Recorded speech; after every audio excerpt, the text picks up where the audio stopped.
एक अकेले विजय ने तमिलनाडु से पूरे देश को ये सिखा दिया, पूरे देश को ये बता दिया कि राजनीति सिर्फ नफरत से नहीं की जा सकती। जैन जी के चहेते विजय कुर्ता पजामे वाले राजनीति को कोट पैंट तक ले आए और देश के नेता हैरान तब रह गए जब अपने विरोधी स्टालिन से मिलने के लिए विजय उनके घर पहुंच गए। और उससे भी बड़ी हैरानी करने वाली बात यह रही कि स्टालिन विजय से चुनाव हारे हैं और चुनाव हारकर वो विजय की सरकार बनवाने में मददगार रहे हैं।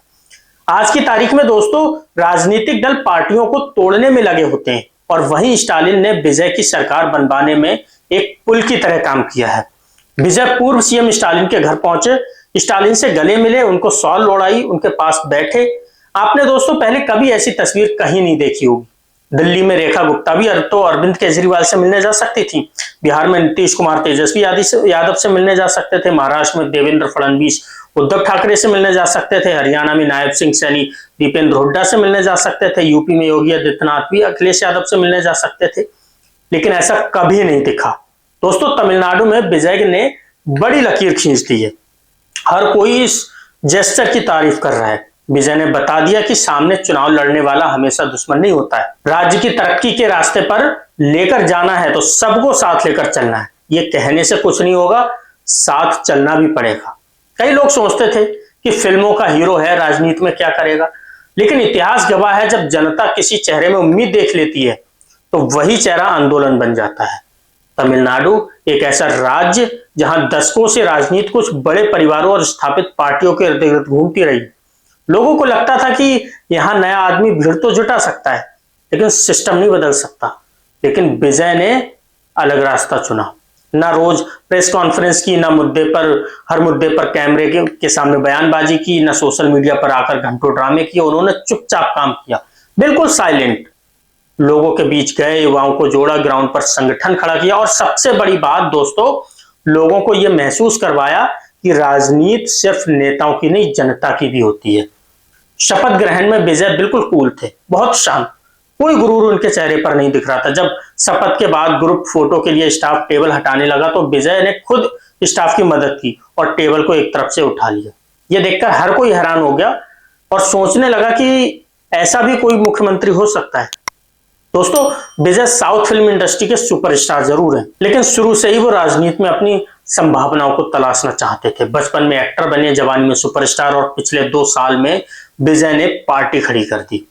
1984 में विजय के पिता ऐसे चंद्रशेखर अपनी फिल्म बैतरी की शूटिंग कर रहे थे। एक छोटा सा रोल उन्होंने विजय को भी दिया।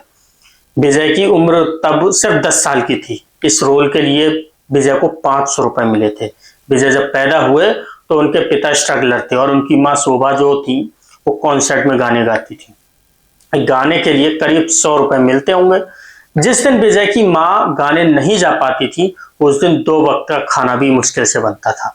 बाद में उनकी माँ प्लेबैक सिंगर बन गई और कई तमिल फिल्मों में उन्होंने गाने गाए। विजय ने एक्टिंग के लिए अपनी पढ़ाई तक छोड़ दी और फिर दोस्तों साल आता है 1992। विजय की माँ शोभा ने एक स्क्रिप्ट लिखी।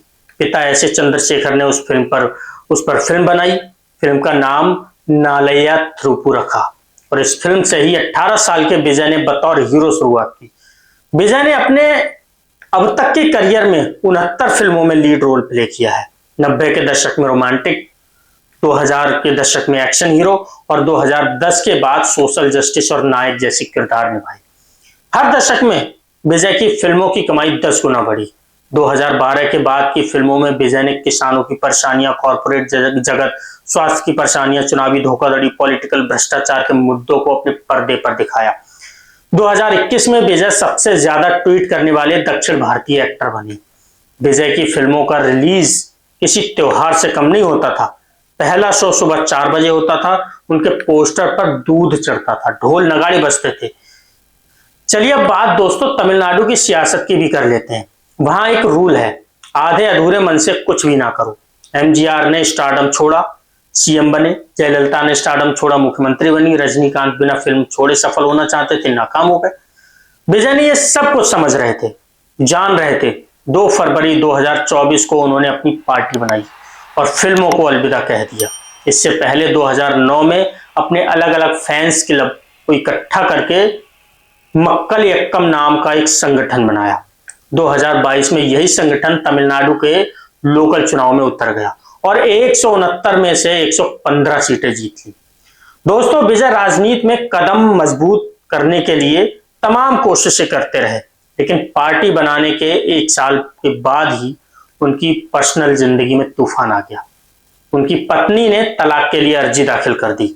अब उनकी पत्नी से मुलाकात उनकी कैसे हुई, ये भी मैं आपको बताता हूं। दरअसल एक दिन विजय चेन्नई में फिल्म सिटी में शूटिंग कर रहे थे। ब्रिटेन से उनसे एक फैन मिलने के लिए आई। उसका नाम संगीता सोनलिंगम था। विजय पहली ही मुलाकात में उनसे इंप्रेस हो गए। शाम को संगीता को घर आने के लिए कहा। दोनों में दोस्ती हुई और फिर उसके बाद प्यार हो गया। 25 अगस्त 1999 को दोनों ने शादी कर ली। संगीता और विजय के 2 बच्चे हैं, एक बेटा एक बेटी है। 2025 में संगीता ने तलाक की अर्जी दाखिल कर दी। संगीता ने आरोप लगाया कि विजय और तृषा का अफेयर चल रहा है। दोस्तों, विजय महंगे एक्टरों में शुमार होते हैं। फिल्म बीस्ट के लिए 100 करोड़ और the greatest of all time के लिए उन्होंने 200 करोड़ रुपए लिए। विजय की आखिरी फिल्म जननायक है। इसका मतलब है जनता का नायक। 9 जनवरी 2026 को फिल्म रिलीज होनी थी, लेकिन सेंसरशिप के पचड़े में फंस गई। फिर 9 अप्रैल 2026 को रिलीज से पहले फिल्म की पायरेटेड कॉपी इंटरनेट पर लीक हो गई, जिसकी वजह से बहुत भारी नुकसान हुआ। विजय ने कई रिस्क भी लिए। जाति की राजनीति से किनारा किया। विजय ने अपने पूर्व आईएएस और पूर्व आईपीएस और डेटा वैज्ञानिकों की जबरदस्त फौज खड़ी कर ली। इसके बाद उन्होंने वादे किए। ग्रेजुएट बेरोजगारों को हर महीने 4,000 रुपए देने का वादा और डिप्लोमा धारकों को हर महीने 2,500 रुपए देने का वादा। महिलाओं को हर महीने 2,500 की सहायता देने का वादा। शादी कर रही लड़कियों को 8 ग्राम सोना देने का वादा और नवजात बच्चों को सोने की अंगूठी देने का ऐलान किया। घोषणा पत्र में विजय ने एआई यूनिवर्सिटी और एआई सिटी देने का वादा किया। इन तमाम वादों ने विजय को जनता का हीरो बना दिया। जनता ने भरपूर प्यार दिया। विजय की पार्टी टीवी के तमिलनाडु में सबसे बड़ी पार्टी बनी। डीएमके और एआईएडीएमके के बीच में से रास्ता बनाते हुए विजय तमिलनाडु के मुख्यमंत्री बन गए। सीएम विजय ने फौरन फैसले लिए। 200 यूनिट फ्री बिजली दी। महिलाओं की सुरक्षा के लिए टास्क फोर्स, ड्रग और नशे के खिलाफ स्पेशल टास्क फोर्स दिए। यानी आते ही विजय एक्शन में लग गए। खूब फैसले ले रहे हैं। स्टालिन ने भी कहा कि अगले 6 महीनों तक वो विजय को सरकार को डिस्टर्ब नहीं करेंगे। उसके बाद ही उनके काम की समीक्षा की जाएगी। तो ये एक अनोखी तस्वीर जो तमिलनाडु से निकल करके आई, वो हम आपको बता रहे थे और किस तरीके की राजनीति होनी चाहिए हम आपको दिखा रहे थे। आपको क्या लगता है कमेंट जरूर कीजिएगा और चैनल को सब्सक्राइब कीजिएगा। जय हिंद, वंदे मातरम।